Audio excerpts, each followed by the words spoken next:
Well, it's fantastic to be in this space, and actually the last time I was here I was arguing with Giovanni Arrighi, well, maybe there was another time too, I've forgotten which one. But also I think you mentioned the arguments with Ric. We had a little collective called the Roland Park Collective. And now the idea of revolution coming out of Roland Park is quite significant. And we used to joke about it. And there are a bunch of us, some of them here, Costis, Linda, and that. But most of the evenings, it ended up with a firefight between Ric and Vicente. It was actually interesting. They loved each other dearly, but they disagreed about almost everything, and it was kind of really a fantastic thing to listen to.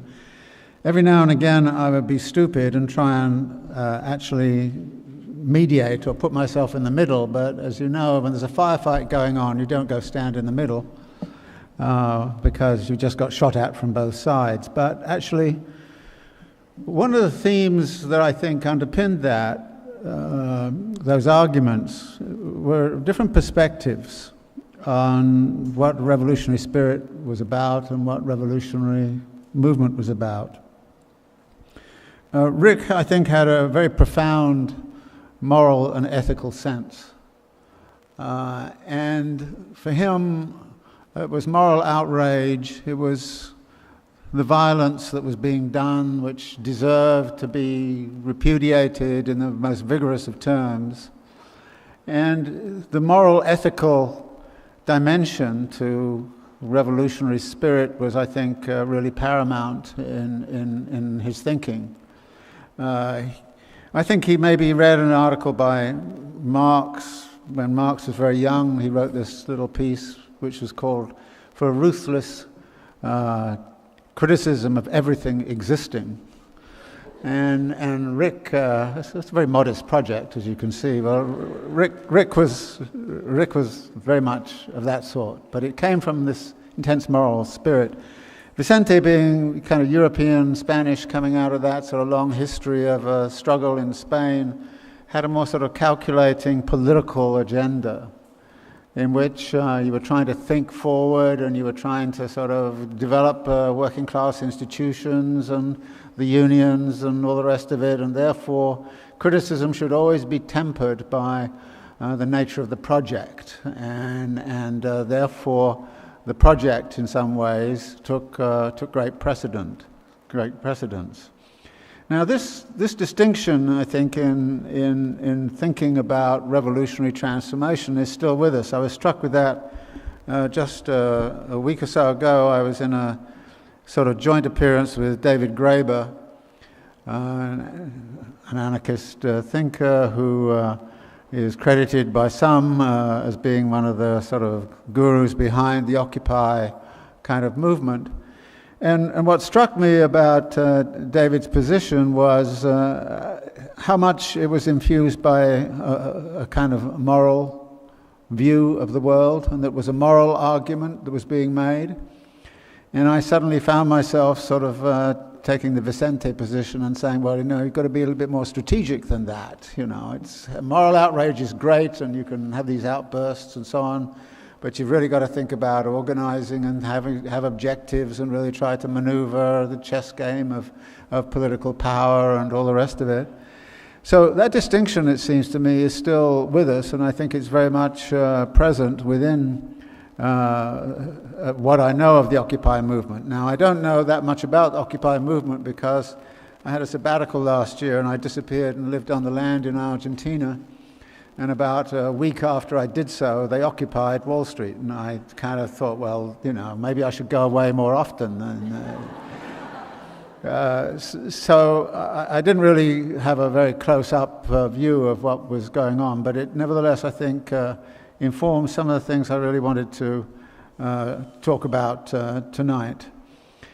In any particular era, it seems to me there are certain possibilities for revolutionary transformation, and we have to think about what those possibilities are and how best to foment them. And There is, however, a prior argument which I think has to be made in relationship to asking the question, why do we need to be anti-capitalist? It's not at all evident to many people that there's anything wrong with capitalism in principle. There may be some problems with it in practice right now, but the possibility is going to be that it could be cleaned up and it could start again. After all, capitalism has given us many great things in terms of new technologies. I mean, here we all are with our iPads and our iPods and our cell phones and all these things, and that is what capitalism has delivered to us, and surely we would not want to abandon all of those possibilities for something else which doesn't necessarily deliver those kinds of goodies to us. So why then would we want to abandon capitalism? And one of the answers immediately is, well, look at what a mess it's in right now. But that is not a sufficient answer for one very simple reason, that there are various forms that capitalism can take. We've seen distinctive forms occurring geographically. In the same global economy, we might see a sort of social democratic kind of capitalism in, say, Scandinavia. If we were talking about the 1980s, we would look at a very brutal kind of dictatorship in Chile. But they all coexist. So, and right now we have these very different kind of capitalisms around the world. Everything from China to, again, the Scandinavia to Latin America and so on. So the possibility exists that there is a form of capitalism that is a darn sight more benevolent than the one which now exists. So part of what I think the left is grappling with right now is the question of, what is it that we are completely and utterly against? And that is, I think, not clearly expressed in a lot of the political movement around. The place I found it most clearly articulated, interestingly enough, was in Chile, when I had the opportunity to visit there back in the fall and spend some time with the student movement there. And what they said was essentially this, that, Pinochet created a very brutal neoliberal kind of economic system. And then Pinochet is challenged, and we got rid of Pinochet, and Pinochet died. The Concertación, which was a movement against Pinochet, came in, but it didn't actually do anything to the system that Pinochet had created. In other words, Pinochet was gone, but Pinochetism was still very firmly entrenched. In fact, nothing was really changing, and to some degree, that particular group of students who'd had a fierce strike when in high schools back in 2006 found themselves in universities, having been betrayed after the high school strike, found themselves in universities with an even worse situation, and so essentially occupied all the universities and started to do things. And they were very clear that they were not going to go away until they had really started to contest and erode Pinochetism. And I think this didn't simply include the fact that they were having to pay enormous amounts of money for their higher education and even for their school education. It wasn't only that. It was that actually the whole system, when you started to look at union rights, or look pension funds, and Pinochet had privatized Social Security and all those sorts of things, all of the inequities that came out of that the whole system had to be confronted and like. Now I'm sometimes asked, has neoliberalism disappeared? And my answer is no, not at all. If you look at the situation right now, you would say we haven't got rid of Reaganism in this country. In fact, the Republican Party in some ways has doubled down on what Reaganism was about. Thatcher's gone, but what happened? Thatcherism continued through Blair in the same way that Reaganism continued through Clinton, and in fact, that whole thing is continuing on and on and on, and the answer to the crisis conditions of 2008 is actually to deepen and say, look, we should take this even further. So that's what the austerity politics is all about. And it's in fact a deepening of that project which arose in the 1970s, which was to create an alternative kind of society called a neoliberal world, and it is continuing and becoming even deeper. Even the tactics are being repeated. To me, I find it sort of very astonishing when you look back at Reagan. I mean, what did Reagan do? Before Reagan, the top tax bracket was never less than 70%. After Reagan, he dropped it from 70% to 30%, his argument being that this was going to promote growth. Now, the one thing when you look back to that era when the top tax bracket was 70%, you'll see 4 or 5% rates of growth right through the 1950s, 1960s. After Reagan, you see the economy staggering on about 2 or 3%, going up and then going crashing, and then going up and crashing. So 70% tax rate does not actually inhibit growth at all. And that would be one conclusion, but Reagan dropped the tax rate. He then turned and fought a sort of proxy Cold War struggle with the Soviet Union, a military arms race with the Soviet Union in order to bring the Soviet Union down. But then, of course, that meant an enormous expansion of the defense budget in this country.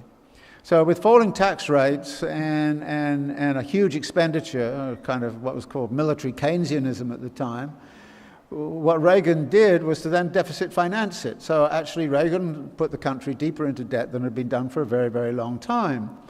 And then his budget director, David Stockman, said something very interesting. He said, well, look, this budget deficit we have was deliberately created because it gave us an excuse to go after all of the social and environmental programs we don't like. That's what we're going to use it for. And so that was the period when there was all these attacks upon EPA and all these attacks upon OSHA and so on, where Ric eventually was going to work. And this was the time when they started to sort of attack labor, of course, as well, but also to attack many of the aspects of the social wage. So that was what Reagan did. Now, if you look at what happened in the Republican Party over the last 10 years, what do you see? Bush comes to power and he drops the tax rates on the rich. He fights 2 unfunded wars. He actually added another one, which is he gave away this huge giveaway to big pharmaceutical companies through the drug subscription program. And as a result, he turned what was a positive budget into a sea of red ink. And now look what happens. They now say the only way we can deal with that sea of red ink is to do away with all of the social programs we don't like and to do away with all financial regulation. In other words, it's the same tactic. So exactly the same tactic as Reagan. And during those years when they ran up the deficit, Cheney was very fond of saying, Reagan taught us that deficits don't matter. You know, and you kind of go, well, yes, actually there is a sense in which they don't matter, but how come they suddenly matter now? And how come they're suddenly being used in the particular way they're using them? So in fact, if you view the whole neoliberal project as being about the redistribution of income essentially to the upper classes, the concentration and centralization of more and more wealth and power amongst the very affluent, if that's what the neoliberal project was all about, we are in its endgame right now. Because if you look at what's happened over this crisis, you will see all around the world, billionaires, by and large, have been doing extremely well. 2 years ago, the leading hedge fund managers got $3 billion each, betting on the collapse of the US economy. So this is the way in which this politics is working out. Now, something I learned from Giovanni Arrighi and also from his collaborator Beverly Silver, who's here tonight also, was that we have to look at these processes as ongoing and long-standing.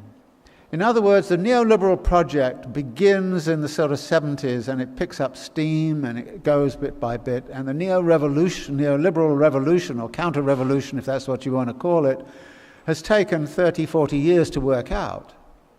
So if we're thinking about a revolutionary transformation of capitalism, we have to start to think about those very long-term horizons and then look at some of the deep elements within what has actually been happening.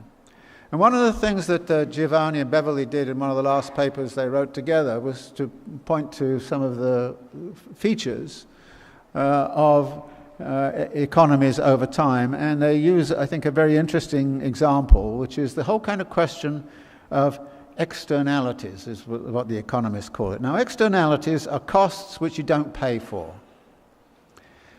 And one of the things that has happened at various historical moments is that there have been social moves and political moves to make people start to internalize some of the costs. And as they internalize more and more of the costs, of course, then they find, you know, if you're a business, then your profit rates are interfered with.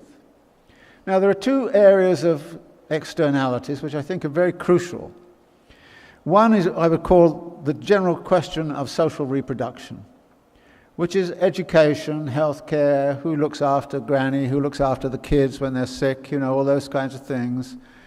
And capital, back in the 19th century, when Marx was writing about it, essentially took the view we give the laborer a wage and we let them take care of all of the social reproduction costs. It's their business, not ours. And if they get into a mess and they starve and they die, it's their fault, not ours. And it's their fault because they mismanaged or they did something stupid or the like. Now, during the 1950s and 1960s, particularly in the post-war period, capital was more and more being forced to internalize a lot of those externalities via social programs, via welfare state structures, by union contracts, pension funds, healthcare, health benefits, all those sorts of things. So capital was being forced to internalize a lot of those costs. And one of the things that happened was that by the end of the 1960s, early 1970s, those costs were beginning to weigh heavily upon many corporations, and they wanted to shed them. So part of what the neoliberal project was about was shedding the costs of social reproduction and letting people take care of them. In other words, they were going back to the Marx phrase, which is, well, okay, you've got your wage, and you've got to take care of your education, you've got to take care of your healthcare, you've got to take care of all of the difficulties that arise and, you know, in a normal kind of life cycle.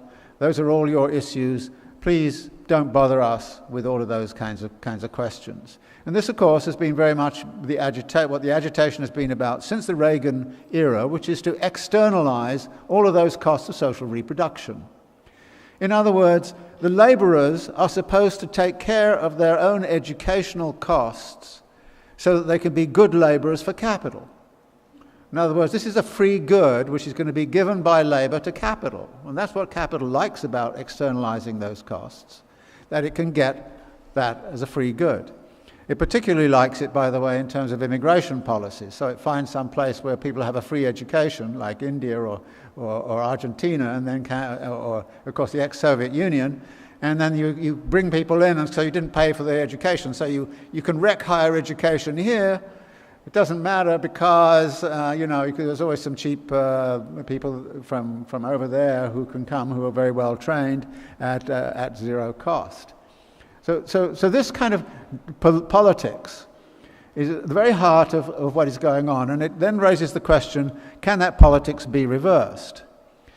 Now, the other big externality, which I'm not going to have time to really talk about, but you can fill in the blanks with it, is, of course, the environment. Environmental costs. Capital does not want to bear those costs. If possible, it shunts them out there, sticks them in the environment, and if people get sick and there's erosion of biodiversity and all the rest of it, and there's global warming and there's ozone concentrations and bad air quality and all the rest of it, that's not capital's problem. If people get sick from it, that's their problem. They should go and live somewhere where they're not exposed to that, to all of those toxins. So the environmental costs are another sphere, and so what we're seeing is this incredible rhetoric which is coming from the right wing, which kind of says environmental burdens are killing jobs. The requirement that we actually pay pensions and healthcare is making us uncompetitive, and it's killing jobs. So everything kills jobs, apparently, apart from what they do. Now, this is I think, a very interesting kind of moment then to say, well, let's suppose as we're beginning to see now in Europe, a kind of an anti-austerity movement starts to gather. and starts to say, well, look, we're going to go back and we're going to actually force capital to internalize a lot of those costs. Would it be possible, coming out of this, to construct an alternative kind of capitalism that was much more benevolent than the one which now exists? In which case, we would not have to be anti-capitalist. We would just simply have to be anti a certain kind of capitalism, which is the kind of crazy capitalism that has been built up over the last 30, 40 years. And so you'll find, I think, a lot of support latently and potentially for that idea. And you can find it emerging now in politics in Europe. You see a little bit in the French election with Hollande sort of beginning to say, well, you know, there's another way to go here. We see it more strongly now in the Greek, the rise of a left Greek party that is pushing that sort of thing. So there could be an anti-austerity movement. Now, that would mean that those of us who are kind of politically into these things would say, well, okay, we should get behind a political movement of this kind, which is going to look for a nicer, gentler, and kinder capitalism, one that is more responsible on environmental questions, and one which will happily internalize a lot of those real costs, which it is visiting upon the environment and visiting upon the world of social reproduction. Now, is that a feasible option? My answer is no, thank you. And I think that actually there have to be, however, some reasons for saying no. You just can't say, well, I just don't like it, or something of that kind. You've got to say, look, there are some very, very strong, powerful reasons why it will be impossible to go back and contemplate what was contemplated in, say, 1945, the 1950s, that you could construct a more benevolent kind of social welfare, kind of social democratic kind of capitalism. And I think there are two particular reasons for this. One is that when you look at the whole kind of question of the nature of the costs which are going to be internalized and the size of those costs, you would say immediately that capital will have a very hard time surviving a program that really did force them to internalize all those externalities. And there are ways, I think, in which you can start to measure this and look more closely at this. And part of the way in which you do that is to start to look at if you like, the amount that people are having to spend on things like healthcare and education. You look at the enormous quantity of student debt in this country. What is it now? $1 trillion more student debt? I mean, this is a life of debt peonage for a whole chunk of the population. And you know, what's interesting about student debt is the one form of debt you cannot get out of by declaring bankruptcy. If you could declare bankruptcy and just simply say, oh, you know, okay, I mean, this is what General Motors does. It says, oh, I go bankrupt, so I don't have to pay healthcare costs anymore. If students could do that, then everybody would be playing havoc with their credit rating by declaring bankruptcy immediately. So we start to look at those costs and say, well, actually, that's about $1 trillion which would have to be internalized within the corporate capitalist system. And it have to be paid for out of the corporate capitalist system. You start to look at the healthcare kind of question, and of course there's huge debates going on over that right now. And so you start to look at this and say, well, these costs are indeed becoming overwhelming. And there is a certain truth to the argument that the corporations were making back in the 1970s, which said these costs are so burdensome, they're actually cutting into capital accumulation. I think they really were becoming so burdensome as to do that. But if they were burdensome in 1970s, they're much, much more burdensome now. So simply by looking at the nature of the externality costs and pulling them back into the situation, you'd say, look, these externality costs have to be internalized, and as you internalize them, so you will find more and more pressure on corporate profits. So that is, if you like, one reason why I actually think as a strategy, going after an anti-austerity strategy is a good idea, because it is going to put enormous pressure on corporations, and very soon it will put corporations into great difficulty if they really do have to internalize those costs. Of course, they'll find all sorts of ways to evade them and say they can evade them, including going to places which don't force them to internalize those costs. So that's the first argument. The second argument is more foundational and fundamental, and it's the one that I've been making now for a little while. And so excuse me if you're familiar with it, which is that capital historically has always grown. It's a growth machine. It has to grow or die. And it's grown at a compound rate. Historically, since around 1780, it's grown at a rate of about 2.25% per year, compound rate. Now, some years it hasn't grown at all. We've been through a couple of those recently. Other times it's growing at 4 or 5%, and in some parts of the world it's growing at 10%, and some it's minus 2%, you know. We have all those variations going on, but in aggregate, a healthy capitalism is one that is growing. Now, a healthy capitalism is one in which there is therefore opportunities for productive investment. Now, productive investment in this case does not mean investment which is socially meaningful or socially useful. It means investment which is profitable.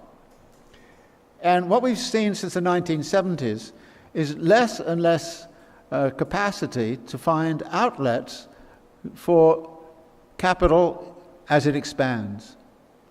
I mean, there's been a phenomenal expansion of capitalism. It's kind of drawn China, it's drawn in much of South Asia now. It's been a phenomenal expansion, but there still seems to be not enough space to really expand much further. And that comes back from the whole kind of question of compounding rates of growth. If you're talking about a 3% compound rate of growth, which seems to be the sort of norm to which everybody says, well, if you've got 3% growth, we're doing all right, we're okay. If we get less than that, things are sluggish. If we're down to 0, we're in a crisis.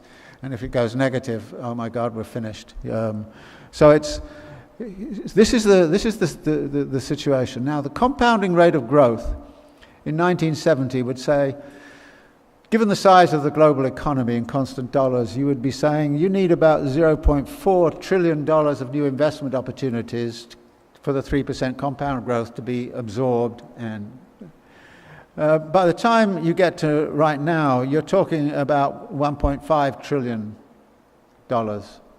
of new investment opportunities. By the time you get to sort of 20 years, 30 years down the time, you're talking about $3 trillion of investment opportunities. I think the evidence is very strong that since the 1970s, capitalists had a hard time finding productive investment opportunities in real production. So one of the things that's happened is that capital flows have moved more and more away from productive activities into all kinds of activities that are questionable productive activities, particularly in names of media and spectacle and all the rest of it. But even more important, a large amount of capital has started to flow into what you might call asset speculation. And out of that comes, of course, the property binge is one way in which the art market is another one, by the way. It's kind of very interesting seeing how much money those Picassos sell for right now. And of course, there are a lot of vehicles which have been created on Wall Street, which are essentially made just as assets, as claims. Now, Marx has a very interesting category in Volume 3 of Capital, which is called fictitious capital.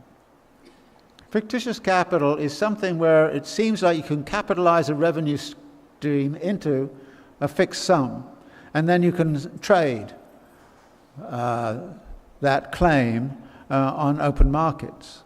And you create a claims machine, and of course, the interesting thing about these claims machines, the property market being the most obvious one you can understand, which is that if a whole bunch of us start investing in Baltimore property prices start to go up. And as property prices start to go up, other people say, oh, property investment, that looks a good thing. It's going up, It's been going up by, 7 or 8% per year. That's good. Yes, okay, I'm going to invest in property. So more people invest in property, so the prices go up, and they go up, and they go up.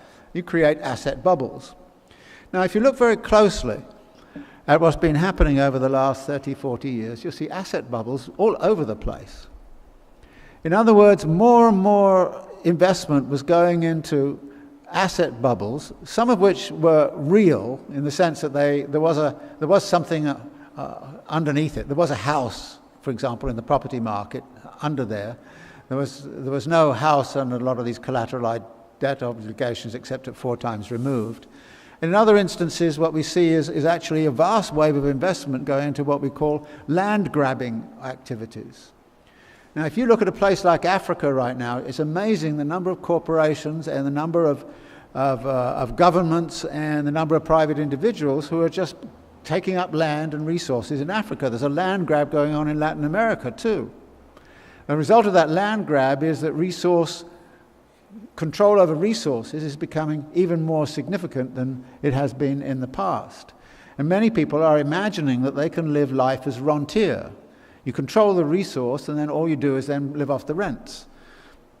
And the same, of course, is true of intellectual property rights and patents and all the rest of it. So we're seeing the construction of an economy which is not about making things which are actually useful for people and which meet actual daily needs and contribute to daily life, but actually are vehicles in which you can start to invest in assets, and the asset bubbles go bubble, bubble, bubble, and then they crash, and then, of course, immediately then the state comes in and sort of bails out and helps out. And, of course, what is magical in this is that all these asset bubbles are about money. And now money, as Marx points out, is a form of social power which is appropriable by private persons.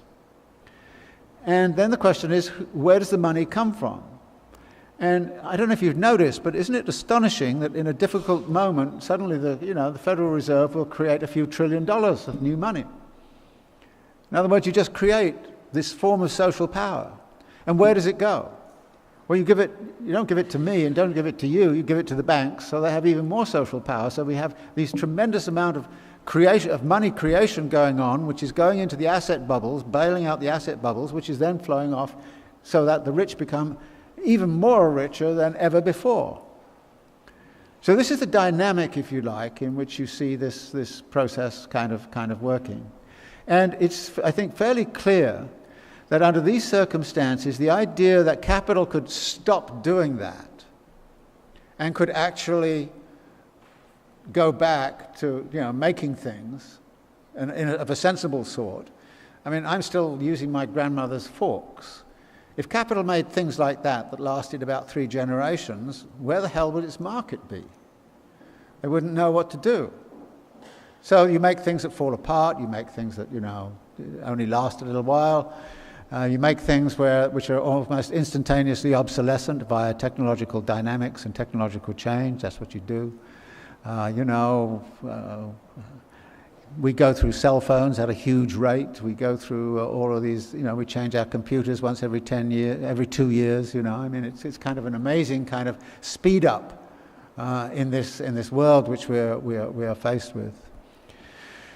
If that is the case, then this suggests that the 3% compound rate of growth is either going to morph capitalism into something which is radically different, which is going to be simply about living in this world of fictitious capital formation, or it's going to come crashing down and we're going to have to find some radically different way in which to organize social and political life. My own view of this is that this is the only option to start to really seriously think about. But when we seriously think about it, we cannot think about revolution as a moment. We cannot think about anti-capitalist struggle as something which is just sort of, okay, we go to the barricades and then it's all over. Let's suppose we stormed Congress, or let's suppose we stormed the Houses of Parliament in Britain and we all put on the ermine robes and sat in the seats. The big question is, what hell would we do when we got there? And what would we do it with? And exactly how would we make sure that the sewers worked and the water supply system worked and the electricity grid was still on, all those kinds of things. In other words, a revolutionary transformation right now is qualitatively different in many ways from something that maybe have existed, say, in the 1930s or maybe even in the 1950s in certain parts of the world. And if that is the case, then we have to look to a theory of revolutionary transformation, which is rather different from that which is usually promoted. Now again, I tried to look at this a little bit in The Enigma of Capital by using a framework that Marx set up, and I sort of elaborated on it, in which he talks about transformations which are co-evolutionary. And he used a number of different sort of dimensions to this and said, well, we've got to change technologies. How do we change technologies? One of Marx's arguments is that capital came into being on the back of a sort of feudal kind of technology. But at some point or other, it had to redefine its technological base so that it found a technological base which was suited to its particular mode of production. And that technological base was, of course, machine tool industry, the production of machines by machines, factory systems, and all the rest of it. We, I think, would have to ask the same kind of question. What kind of technological mix would take us into a radically different form of life? But you cannot ask that question in isolation, and it becomes very clear in Marx's analysis of technological dynamics that you cannot change the technologies without changing our mental conceptions of the world. That when production was seen as an art, a mystery, a mystère as he calls it in Capital, it could not devise this new technology. It needed to do something very radically different. And that radically different was to convert production from an art into a technology and into a science. So that you unleashed technology and science and you transformed the whole mental conception of the world. Nature went from being something that was alive to something being dead. So that actually this meant a radical transformation in our relation to nature. It also meant a radical transformation in social relations. Social relations of, for example, the worker with the tool. An artisan in control of their own tool is very different from a factory worker who's minding a machine, in which the machine in some ways is more in control of them than they are of the machine. So the social relations become important, and the social relations between people. And Marx kind of said, look, there's no way you can have a transformation of the world without having a simultaneous transformation of the technologies and the social relations and the mental conceptions and the relation to nature. And you can go further than that and say, well, these also involves transformations in daily life. And this is something that I think intrigues me a lot. How much we take, in terms of our daily life experience, certain mental conceptions and certain ideas about technology and production and all the rest of it, how we take from that from daily life and have to recognize that if we want to construct an alternative, we have to be prepared to live a radically different daily life. Now, that is not an easy prospect. It's not an easy thing to argue. In fact, Capital has been very clever. It's constructed a daily life style which is very suited to the support of a capitalist ethic. And it's most conspicuously, but not solely, represented in suburban lifestyle. I mean, can you expect revolution to come from the suburbs? It's rather difficult, right? And I think that the point about this was that actually, as I tried to point out in the Rebel Cities book, that actually capital often in this country has got out of its depressions by building houses and filling them with things. And after 1945, it engaged in an enormous spree of house building and filling them with things. It also set up home ownership as, of course, the golden dream that everybody's supposed to have. So with that, and of course, homeowners, you've only got to turn to them and say, look, these socialists are going to take away your private property rights and all the rest of it, and it's the end of the American dream, and wow, you won't get any takers for socialism in the suburbs, you know, or even in the cities for that matter. So this is the kind of world which got constructed where all of those elements of that I talked about hang together in our own society in a particular kind of way, in such a way as to support the core dynamics, which are the reproduction of a capitalist class relations, and in particular the concentration and accumulation of wealth by a smaller and smaller group within the capitalist class. This, I think, then would say the following. In exactly the same way that Margaret Thatcher said that she was out to transform the soul, that she was to transform the way people thought about the world, the way they understood themselves in relationship to the world. And in the same way that that project continued for 30 or 40 years to the point where everybody, to some degree, has become neoliberal.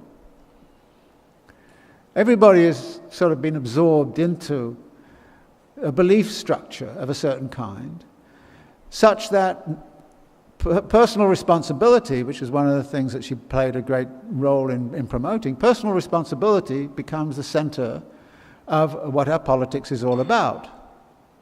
I think it's very interesting that a large proportion of the people who've lost their houses to foreclosures don't blame it on the system. Who do they blame it on? They blame it on themselves. It was their fault, right? We have a theory out there which is called human capital theory. If you don't build human capital, then and you can't expect any rate of return. If you're poor, it's because you didn't invest in your human capital. It's your fault. It's not the system's fault. The education system can be absolutely lousy and awful, but that's, you should have gone and done something about it.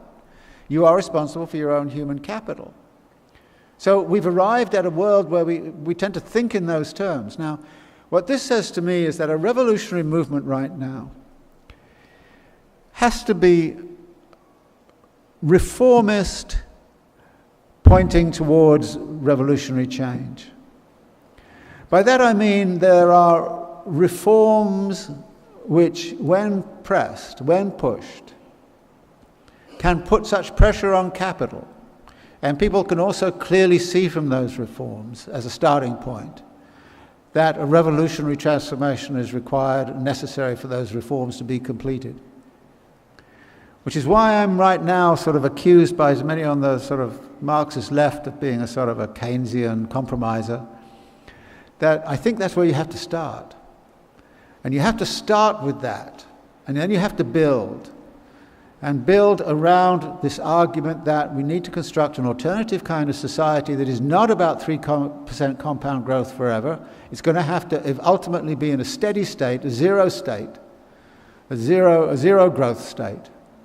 A zero growth state, but not a zero development state. In other words, for me, there's a big difference between growth of output, growth of profits, and development of human capacities and powers. There's absolutely no reason why they shouldn't have an enormously constructive project around the development of human capacities and powers, to do new things, to do different things. That is perfectly feasible. That can go on indefinitely in all kinds of different ways and embracing considerable diversity and divergence and all the rest of it. But that's a radically different project than the project around growth. And what we're seeing right now is a first step beginning to say we've got to get growth back again. Obama will not get re-elected unless there's growth. And in that, the Republicans are trying to stop him. And of course, Merkel is trying to stop him too. So, poor guy may lose the election simply because he's been stopped because there's zero growth or very low growth. And this is something that could very easily happen. And, I don't know which way you would bet, but it seems to me it's a pretty even bet right now. But meanwhile, we ourselves have to start thinking about how to construct this alternative project. And the target for me, anyway, would be, all right, let's force capital to internalize those externalities. Let's force them through the state or through what they're doing or via other means to try to extract some of the surpluses which they are now accumulating so that we can put them to good social use. That is what we have to do. And we have to do the same in relationship to environmental concerns. And if we were concentrated on those two issues and said that that is what our political program is really all about, it wouldn't be simply a question of moral outrage, it would be actually trying to pursue a goal down the line. At the same time as that goal is about recognizing that capital has had its day. It's done fantastic things, no question about it. I'm a great admirer in many ways of what capital has managed to achieve and what it's managed to do in terms of technologies and all the rest of it, and I think it's undeniable. And we don't necessarily want all of that to stop. But what we do want to stop is this incredible process of confirmation of this power relationship between capital and labour, which is a class relation, and the perpetuation of that class relation, and a perpetuation which continues to actually accelerate in terms of its inequalities.